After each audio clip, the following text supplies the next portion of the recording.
Hi, everyone, and welcome to the Zero to Empire podcast. On this episode, I have Glenn Tobe.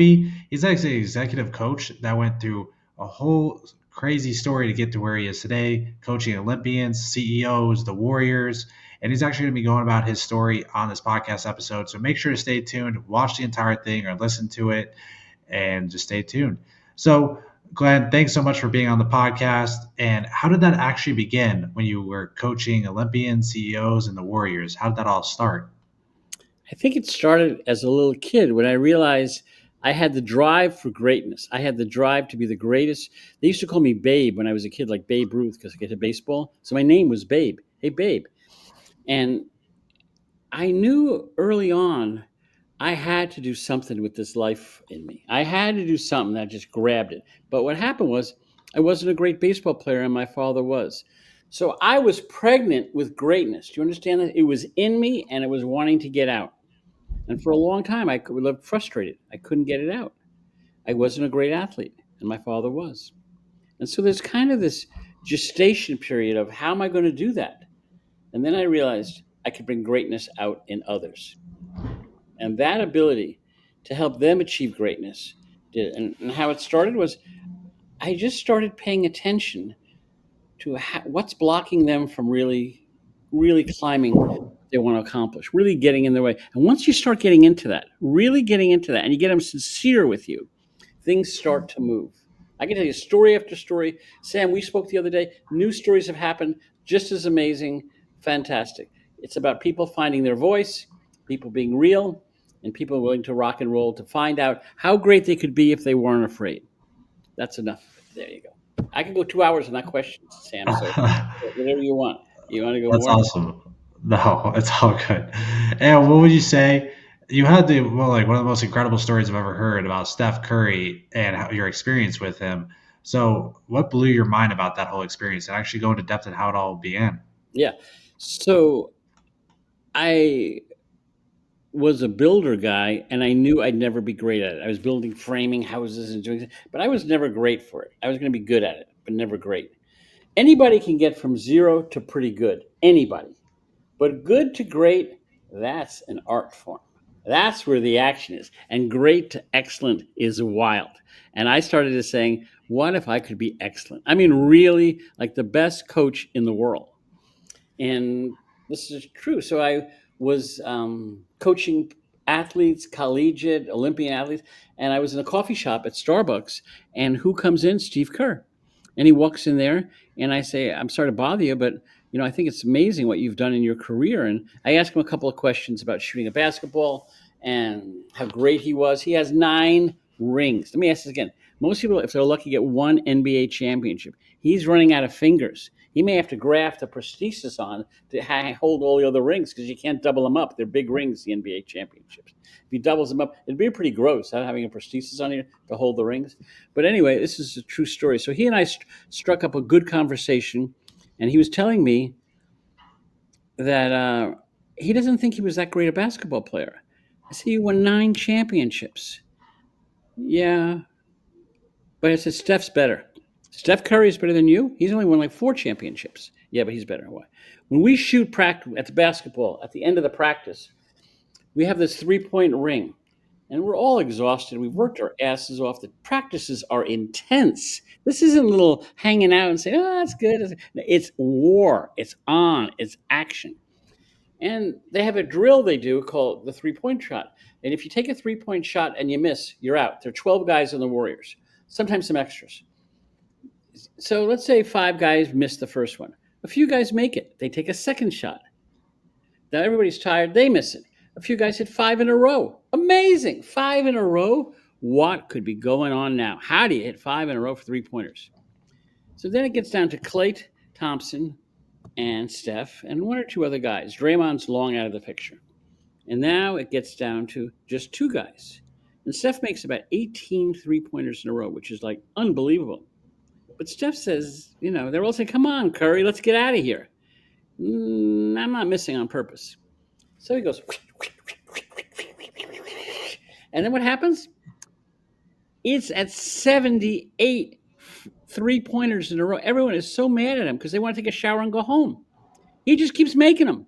And he's not He doesn't get agitated or he's just shooting. Boom, boom, boom, boom. And I ask, so Steve Kerr, not friends, he knows me a little tiny bit. So I asked him, you were the greatest 3-point shooter in the history of the game. It's not like Steph. He said, let me tell you a drill we do. The free throw shooting drill. You shoot a free throw? Yeah, well, most guys can make, 5, 10 in a row, no problem. We do the drill a little tougher. If you get it in and you touch the metal going into the hole, you lost. How many can you hit perfect swishes? No noise, just swish, swish, swish. That means the shot is perfect. And he said, he kills me every day at practice on that. He can just hit him without touching the rim. That's really shooting. And I just want to let you know that's excellence. And this is what I'm excited about to share with you today. Not my excellence, but the excellence that I see with others and some in small way I can help others achieve. Yeah, that's solid. And that's an amazing story that you had with Steph Curry and Steve. Mm-hmm. And when it comes to actually the passion that is not clear for others in the lives that you affect, how do you actually help them move forward? That's a great question. I really mean it. That's a question we all live with. All of the damn procrastination we do, all of the defensiveness we have, all of the ways we avoid doing the work that's required in our life. And so people used to say, Glenn, you're a great motivator. I say, no, I'm not. I'm not a motivator. What I am is I help people move the pebbles out of their way that lets them go forward. Imagine they're here on a downhill, pebbles blocking. You push the pebble away, woo! But it didn't take motivation. It just took them getting clear on getting the pebbles out of the way. Everybody has a calling. They might not hear it. Everybody has something they're drawn to. They may not know what it is. And we're going to get to this too. But there are questions in you that there is noise that is blocking you from seeing your question. And the phrase I want to use with you is some questions are living questions. They're alive. They're happening. They're not intellectual. Like, how do we do it? No, no, no, no, no, no. They're living questions that you are being asked to answer. You. And if you don't know what it is, I can help you find that question. But there is a question, and it's about you and your greatness, whatever it might be. Whatever it might be. I think there's something here for us to take a look at here is can you get to that place where that question lives? And there's a lot of story. There's just something about a living question, not an intellectual question. It's alive in you, and there's a force in it and an energy in it. And we got to access this. And then you know what? If you can touch it, some of that noise goes away and some of the defensiveness goes away. And you feel a little bit like you're on a pursuit. Not that you're going to win necessarily, but I got to do this. That's where the action is. I got to do this. Let's go. Yeah, I like it when you're talking about the living question and having touch points on it. That's very interesting. And when did you actually first realize you were meant to do transformational work? I don't think I ever saw it like that. I just felt I was with the executive team of like a Fortune 25 company. And it's an interesting story. I was a leader at Accenture, and they'd been working on this account. They got the account, and they're going to work with the leadership team. And my boss, who was a good friend, said, we have about 600 hours on this deck we're working on that we want you to present. Why don't you go look at it and make it better? Whole executive team, I spend up 2 hours, 3 hours a night, look at it, think about it. He comes for breakfast to ask me, so how's the deck? How's the materials? I'm not using any materials. He's going to throw up. You're going to the executive team of this corporation with no materials. Yeah. I need a flip chart, though. That's it? He goes, unbelievable. We die, you die. I know, but I'm not going to die. So I'm sitting there and I tell him, I was asked about this project last night. I flew in. I'm here. I'm trying to make this relevant. We all can do one thing. Let's go around quickly and say your name.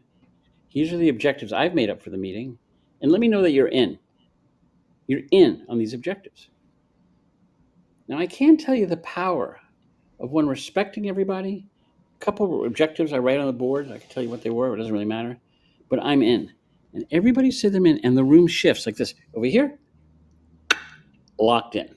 Like locked in. And they're in.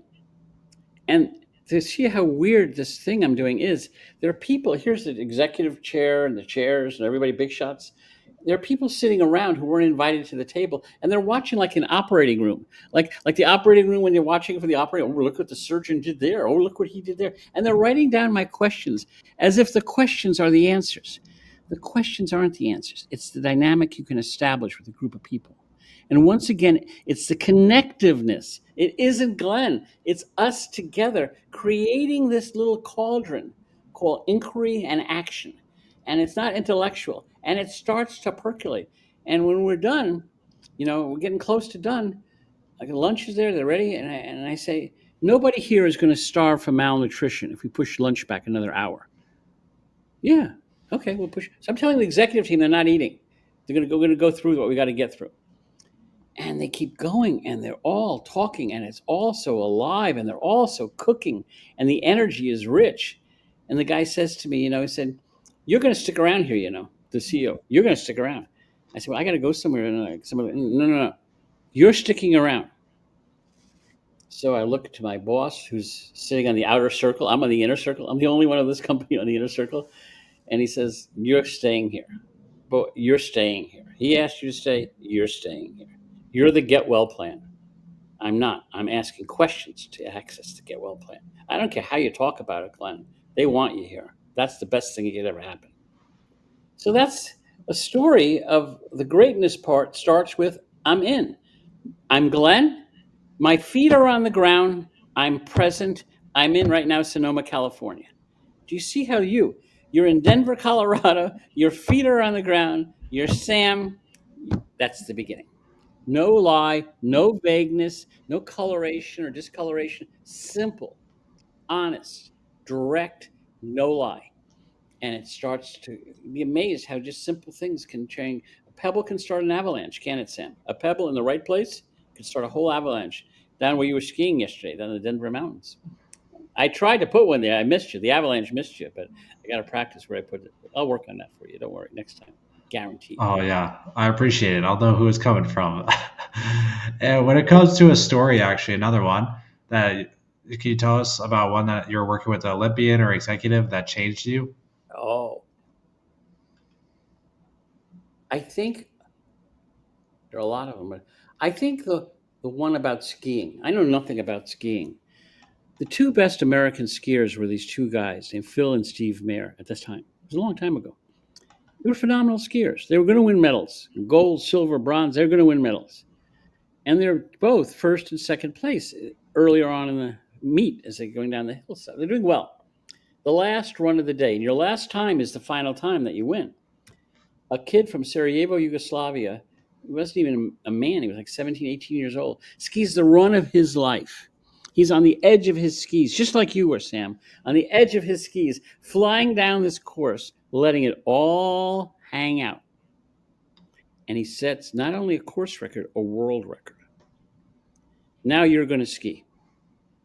What's it feel like for you? Gold or silver isn't such a bad medal. A bronze you should be proud of. That's how most of us would have thought. Bronze is kind of cool. I think silver would look very attractive, but I'm not going to. Not the Mayer brothers. One looks at the other and says, the course must be getting faster. From the snow melting a little bit or whatever it is, the conditions improving. The course must be getting faster.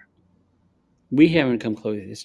And they ski a world record better than his. And the other Mayer brother skis a world record better than the kid. And they get gold and silver. But what it's about is how do you look at external stuff as obstacles or just a challenge? How do you look at the noises and the voices in your head that tell you, no way? No, there is a way. You just don't want to take a look in the eye and say, let's go. Let's go. And you say, let's go. All of a sudden, people go, well, maybe we can. Not maybe, we can. Take try out of the equation. Take fear out of the equation and say, let's go. With everything you're working on. No trying, no fear, let's go. And sometimes you don't win. I've had situations like that where the athlete didn't win. But they're going to give their best, their honest best. And if they can get to that place where they really give their honest best, not the thinking honest best.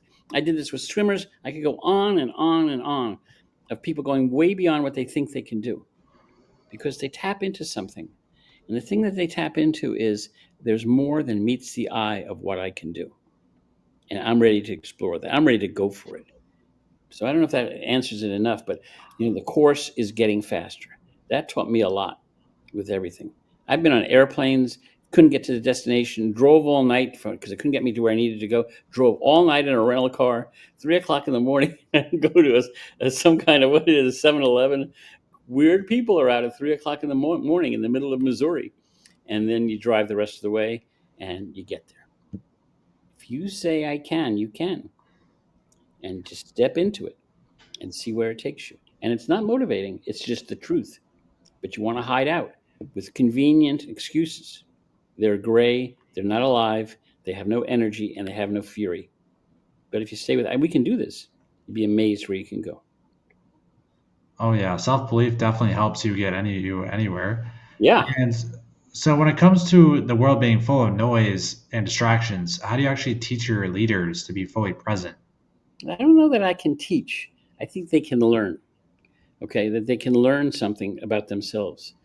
They need to learn that the noises in their head are not the truth, that self talk is noise, but that there is something beyond noise in the world. And it's something where you can just stay with some simple truths.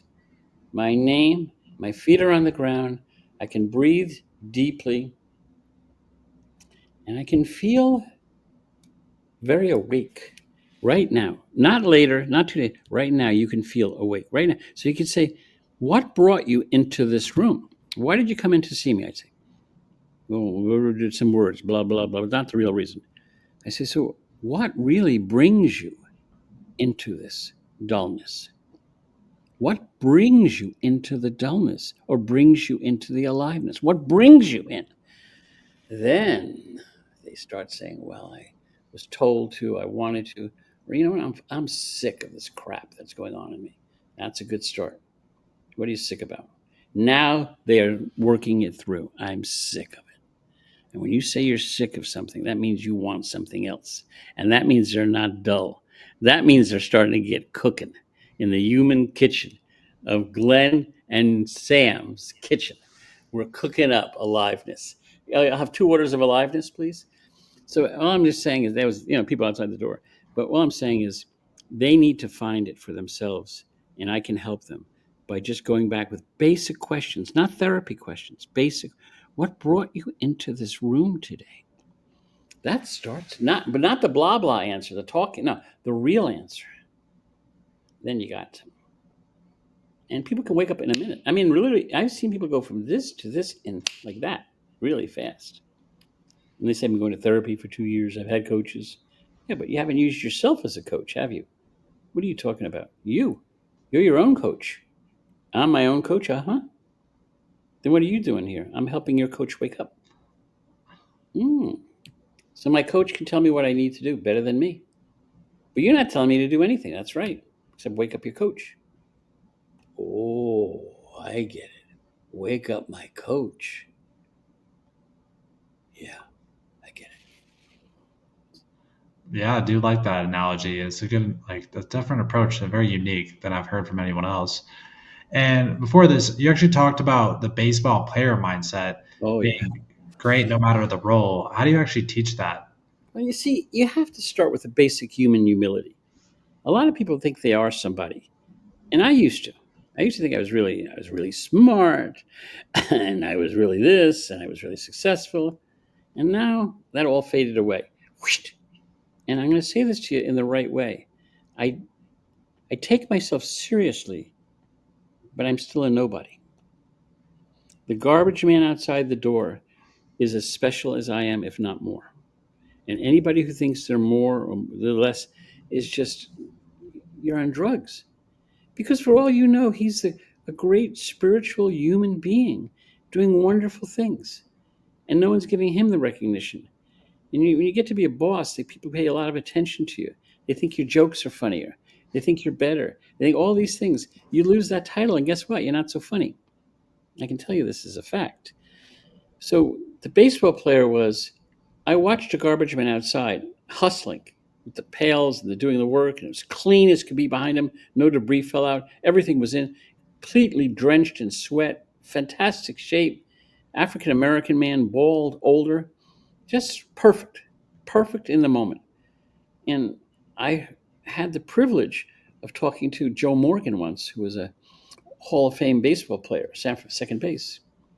And he said, I never expected all this. I knew I'd be a good ball player, but I never expected all the money and everything. But I said to myself, no matter what happens, if I go back to being this dishwasher, I'm going to be a great dishwasher because there's standards you set for yourself. There's standards you set not to beat the other guy so much, although that can help, but to beat yourself, to be the best that you could possibly be, and continue to not be distracted by the noise and the crap of, oh, my toe hurts. Oh, my hands are sore. Oh, I can't do this. Forget it, pal. Stand up, take 2 breaths, let's get in there. You can do it. And the greatness is just an orientation of being alive, having standards, first one there, last one to leave, stuff that makes life good. And it works. The standards help carry you on your weekdays. Yeah, it's good to have standards. And when it comes to those who are actually interested in becoming a client of your coaching, how can they find you and reach out to you by? Well, they have to know that they're in for some robust conversations. So they want me to just to sit and have them talk about my mother didn't love me enough. I'm the wrong guy. But if someone say I really want to get to, I'm one of the best. And the way it's going to go is I give you an email. It's Glenn, same name you see up there, 66 at gmail.com. Or you can look it up somehow. I'm sure Google has probably about half of Google is dedicated to finding Glenn, like finding Nemo. And my phone number, I'll even give it to you because it doesn't go to me, but it goes to somebody else. 510-499-4056. And I don't sign selfies. So if anybody wants that kind of stuff, you're not going to get it from me. I'm telling you right now, Sam, that wasn't part of the deal that has signed selfies. But if you want to get a hold of me, get a hold of me. I love talking to people. I love understanding people. I love learning from people because that's really what this is for me, is the intimacy of telling the truth and learning. And I learn from you. That's solid. Yeah. Thank you. Thank you for being on the podcast, Glenn. It was great having you.